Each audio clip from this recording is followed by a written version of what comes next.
Campagne pour les élections européennes oblige, José Bové parcourt le Grand Sud-Ouest. Ce matin, il était à l'écoute des acteurs de la filière équine de la région.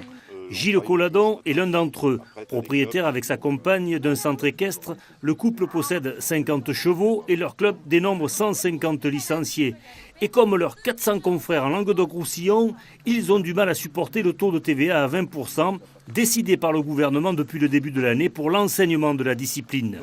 Ce qu'on attend par rapport à l'Europe, c'est que la filière équestre soit reconnue par l'Europe en tant qu'agriculteur, même si on ne fait pas de la viande de cheval, parce qu'on fait du circuit court, du cheval de loisir. Il nous faut aujourd'hui être intégré dans la nouvelle directive TVA et être intégré dans la PAC de façon à pouvoir être reconnu comme agriculteur. José Bové, s'il est réélu, compte soutenir la filière équine. Et pour cause, une fiscalité adaptée du modèle français basée sur le mutualisme pourrait permettre le développement social, sportif et économique lié au cheval.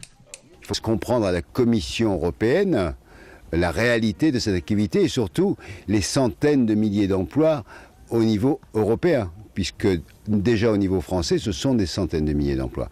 Ensuite, il va falloir convaincre l'ensemble des États. Et là, c'est la responsabilité de la France. Si la France veut porter ce dossier, il faut que le ministre de l'Agriculture français pousse et convainque l'ensemble des autres chefs d'État et de gouvernement.